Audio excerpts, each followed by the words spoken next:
Hi viewers, welcome to ఆదాన్ మరోకొండం. నేను మీ ప్రసాద్. RRR కేసులో విచారణకి మరో డిఐజీ. విషయం ఏంటి అంటే రఘురామకృష్ణరాజు గారి కస్టోడియల్ టార్చర్ కేసు. ఈ కేసుకు సంబంధించిన అంశం గత ప్రభుత్వ హయాంలో ఆయన ఫిర్యాదు చేసినప్పటికీ కూడా ఇంచు కూడా ముందుకు జరగలేదు. సో ఏదైతే ఇప్పుడు కూటమి అధికారంలోకి వచ్చిన తర్వాత గుంటూరు నగరంపాలెం పోలీస్ స్టేషన్లో రఘురామకృష్ణరాజు గారు ఫిర్యాదు చేసిన తర్వాతే ఈ యొక్క అంశాలన్నీ కూడా ఒకదాని తర్వాత ఒకటి కదులుతూ ఉన్నాయి. సో ప్రధానంగా దానికి విచారణ అధికారిగా ఒంగోలు ఎస్పీ అయినటువంటి దామోదరం గారికి ఈ కేసును అప్పచెప్పారు. అప్పచెప్పినప్పటి నుంచి కూడా ఈ కేసు వేగవంతంగా విచారణ జరుగుతూ ఉంది. ఈ క్రమంలో భాగంగానే ఏదైతే మాజీ పోలీస్ అధికారి అయినటువంటి విజయపాల్ ఆయన్ని అరెస్ట్ చేశారు, అట్లాగే కామేపల్లి తులసిబాబు ఆయన్ని అరెస్ట్ చేశారు, విచారణ చేశారు, ఇవన్నీ జరుగుతున్నాయి. సో ఇప్పుడు ప్రధానంగా మరొక పోలీస్ అధికారికి కూడా నోటీసులు జారీ చేశారు ప్రకాశం జిల్లా పోలీస్ అధికారులు.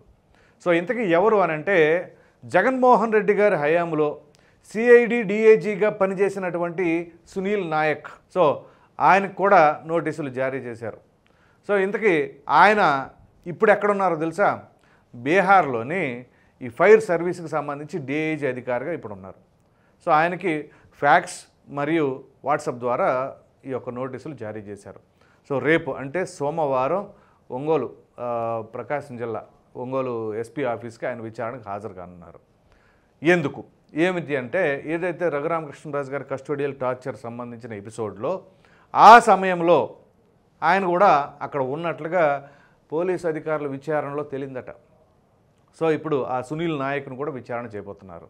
మరి ఏం జరగబోతుంది? సో అంటే ఎంతమంది పోలీసు అధికారులు బలైపోతున్నారో మీరు గమనించారా? అఫ్కోర్స్ మరి పివి సునీల్ కుమార్ని అయితే ఈ విషయంలో ఇంతవరకు ఎందుకు అరెస్ట్ చేయలేదు, కనీసం విచారణ ఎందుకు పిలవలేదు అని చెప్పేసి రఘురామకృష్ణరాజు గారు పలు సందర్భాల్లో మాట్లాడిన సంగతి మనందరికీ తెలిసిందే. మరి ఇప్పుడు ఈయన దగ్గరకు వచ్చింది సునీల్ నాయక్ అనే వ్యక్తి. అఫ్కోర్స్ మళ్ళీ పివి సునీల్ కుమార్ వేరు, ఈ సునీల్ నాయక్ వేరండి. మళ్ళీ వాళ్ళిద్దరి దగ్గర అంటే పేర్లు కొంచెం దగ్గరగా ఉన్నాయని చెప్పేసి కన్ఫ్యూజ్ అవ్వడానికి ఆస్కారం లేకుండా ఉండడం కోసమే ఈ విషయం మీకు చెప్తున్నాను. సో ఇప్పుడు ఆ విచారణలో ఏం జరగబోతుంది, ఆయన ఏం చెప్పబోతున్నారు? సో ఎందుకంటే దీని ప్రమేయం ఏంటి, దీని వెనకాల ఎవరున్నారు, అసలు మెయిన్ ఈ విచారణలో ఏంటి వాళ్ళ ఎజెండా, ఖచ్చితంగా దీని వెనకాల ఎవరో పెద్దల ప్రమేయం ఉంది, ఆ ప్రమేయం ఎవరిది అని చెప్పేసి ప్రజలకు తెలియాలి. సో ఎందుకంటే ఇప్పుడు సాధారణంగా అధికారం ఇచ్చింది దేనికి? ఒక ప్రజలకు సంబంధించిన అంశం కోసం, సో ప్రజా పరిపాలన కోసం. కానీ ఇక్కడ ఆ అధికారాన్ని దుర్వినియోగ పాలు చేశారు అని చెప్పేసి పలు సందర్భాల్లో అనేక మంది మాట్లాడుతూ ఉన్నారు. మరి ఇటువంటి తరుణంలో సాక్షాత్తు ఒక ఎంపీగా ఉన్న రఘురామకృష్ణరాజు గారిని మరి ఆయన జన్మదినం రోజునే హడావుడిగా వితౌట్ ఎనీ నోటీసెస్ అనమాట ఆయన అక్కడ నుంచి తరలించేసేయటం. పైగా తెలుసు కదా కస్టోడియల్ టార్చర్ ఏ రకంగా చేశారు అని చెప్పేసి వారు వీరు చెప్పింది కదా. పోనీ రఘురామకృష్ణరాజు గారు అంటే వాళ్ళ మీద కోపంతో ఆగ్రహంతో చెప్పారు అనుకోవచ్చు. జీజీహెచ్ వాళ్ళు రిపోర్ట్ ఇచ్చారు, అది ఫేక్ రిపోర్ట్ అని మిలిటరీ హాస్పిటల్ వాళ్ళు రిపోర్ట్ ఇచ్చిన తర్వాత తెలియంది. దానికి సంబంధించిందే కదా అప్పుడు జీజీహెచ్ సూపరింటెండెంట్గా పనిచేసినటువంటి ప్రభావతి గారు కూడా కొంతకాలం అబ్స్కాండ్ అయిపోయారు. సో తర్వాత ఆవిడ వచ్చారు, అది వేరే విషయం అనుకోండి. సో వాళ్ళకి ముందస్తు బెయిల్ వచ్చిందనుకుంటా, సబ్జెక్టు కరెక్షన్. సో ఇప్పుడు సునీల్ నాయక్, ఈ సునీల్ నాయక్ కూడా మరి విచారణకు హాజరు కావాల్సి ఉంది. ఒక డిఐజీ స్థాయిలో పనిచేసినటువంటి వ్యక్తులకి ఇప్పుడు పొరుగు రాష్ట్రానికి వెళ్ళిపోయిన తర్వాత కూడా వాళ్ళకి నోటీసులు ఇచ్చి విచారణకు పిలిపిస్తున్నారు అని అంటే ఆ సమయంలో పరిపాలన ఎలా కొనసాగింది, ప్రధానంగా పోలీస్ శాఖ ఏ విధంగా వ్యవహరించారు అని ప్రజలందరూ కూడా ఆలోచిస్తూ ఉంటారు కదా. పైగా ఎప్పుడైతే ప్రభుత్వం అంటే ఇక్కడ వైసీపీ ప్రభుత్వం కూలిపోయిందో ఇమీడియట్గా ఆయన ఇక్కడ నుంచి మరలా బీహార్కి వెళ్ళిపోయారు. సో దీన్ని బట్టి ఏంటి పరిస్థితి? ఇక్కడ ఏదైతే జగన్మోహన్ రెడ్డి గారి ప్రభుత్వం వచ్చినప్పుడు ఎక్కడెక్కడో ఉన్న అధికారులందరూ తీసుకొచ్చుకున్నారు. సో ఎందుకు ఆయనకు అనుకూలంగా ఎవరెవరు ఉంటారు ఏంటి అని చెప్పేసి వాళ్ళని తీసుకొచ్చుకొని వాళ్ళని ఇష్టానురీతిగా వాడేసుకొని సో అధికార దుర్వినియోగం చేసి చివరికి ప్రభుత్వం కోల్పోయిన తర్వాత మరలా ఎటు వాళ్ళని అటు స్ప్లిట్ చేసేసినట్లుగా ప్రజలకు అర్థం అవ్వట్లేదా? మరి దీనికి ఏం సమాధానం చెప్పుకుంటారు? సో మరి దీని వెనకాల అప్పుడు అంటే రాజకీయ నాయకులు వాళ్ళ స్వార్థపూరిత కోసం వాళ్ళకి ఏదైతే మరి వ్యక్తిగతంగా ఉన్న ఆ యొక్క అంశాలను వీళ్ళపైన రుద్దడంతో చివరికి వాళ్ళకి దిక్కుతోచక అట్లాంటి వాటికి లోబడి ఆ ఆదేశాలను అనుసరించడం వలన చివరికి అబాస్ పాలైపోయింది ఎవరు? వాళ్ళ కెరీర్ మీద మాయన మచ్చలాగా మిగిలిపోయింది ఎవరికి? సదరు పోలీస్ అధికారులకే.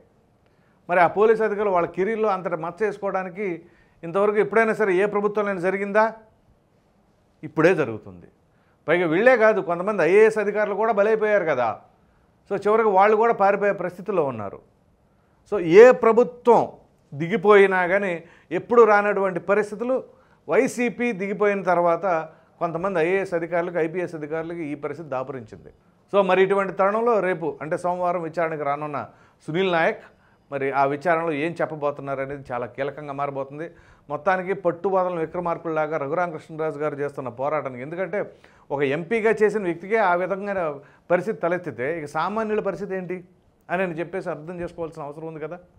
సో ఇటువంటి తరుణంలో ఖచ్చితంగా ఈ కేసుకు సంబంధించిన ఎపిసోడు రోజు రోజుకి ట్విస్టుల మీద ట్విస్టులు, ఒకరి తర్వాత ఒకరు విచారణకు హాజరవుతూ ఉన్నారు. మరి కొన్ని ఆసక్తికరమైన అంశాలు కూడా వాళ్ళు ఆ విచారణలో తెలియజేస్తూ ఉంటుంటే అవాక్ అయిపోతూ ఉన్నారు. సో మొత్తానికి చెప్పుకోవాల్సి వస్తే రఘురామకృష్ణరాజు గారి కేసులో మరొక ట్విస్ట్ ఉండబోతుంది. మరి ఆ విచారణలో ఏమి రాబోతుంది అనేది మాత్రం చాలా కీలకంగా మారబోతుంది. అదేవిధంగా దీని తర్వాత ఇంకెవరెవరు విచారణకు రాబోతారు, ఎవరెవరు నోటీసులు అందుకోబోతున్నారు ఏంటో తెలియాలి అంటే రేపు విచారణ జరిగిన తర్వాత ఆయన విచారణలో ఎటువంటి పాయింట్లు చెప్తారు, దీని వెనకాల ఎవరున్నారు, ఇంకా ఎవరన్నా విచారణకి అధికారులే పరిమితమవుతున్నారా, లేకపోతే దాని వెనకాల ఉన్న నాయకులు కూడా రాబోతున్నారా? ఎందుకంటే రాజకీయపరమైన అంశాలు లేకుండా ప్రభుత్వ అధికారులకు ఏం అవసరం ఉంటుందండి? వ్యక్తిగతంగా విజయపాల్కి కావచ్చు, రఘురామకృష్ణరాజు గారికి కావచ్చు, అట్లాగే కామేపల్లి తులసిబాబుకి కావచ్చు, ఆయనతో ఎటువంటి సంబంధాలు ఉంటాయి?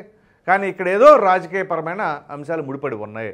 సో ఆ రాజకీయ కోణం ఎవరి దగ్గర నుంచి వచ్చింది, ఎవరు ఫోన్లు చేశారు, ఇంకా గట్టిగా మాట్లాడుకోవాల్సి వస్తే కొంతమంది వీడియో కాల్ ద్వారా కొంతమంది చూశారు అని చెప్పేసి రఘురామకృష్ణరాజు గారు చెప్పారు. మరి ఆ వీడియో కాల్ చేసింది ఎవరి నెంబర్ నుంచి కాల్ చేశారు, అటు ప్రక్కన ఎవరి నెంబర్కి రిసీవ్ చేసుకున్నారు, ఆ రిసీవర్ ఎవరు, దాన్ని వీక్షించింది ఎవరు, అదేమైనా బయటపడబోతుందా మరి చూడాలి. మొత్తానికి రఘురామకృష్ణరాజు గారి కేసులో, కస్టోడియల్ టార్చర్ కేసులో అయితే మరొక అడుగు ముందుకు పడింది.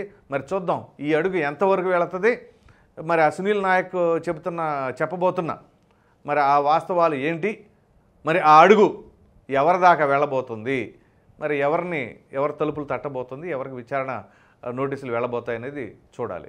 ఈ వీడియో కనుక మీకు నచ్చినట్లు లైక్ చేయండి, షేర్ చేయండి. అదేవిధంగా రఘురామకృష్ణరాజు గారి కస్టోడియల్ టార్చరు మరో పోలీసు అధికారి డిఐజీ గారికి, సునీల్ నాయక్కి ఏదైతే ఒంగోలు పోలీసు అధికారులు నోటీసులు జారీ చేశారో మరి దీని వెనకాల ఎవరున్నారో అని మీ అభిప్రాయాన్ని ఖచ్చితంగా కామెంట్ సెక్షన్లో తెలియచేయండి. మరిన్ని వీడియోస్ కోసం మన ఆదాన్ ఛానల్ సబ్స్క్రైబ్ చేయడం మాత్రం మర్చిపోకండి. Thank you.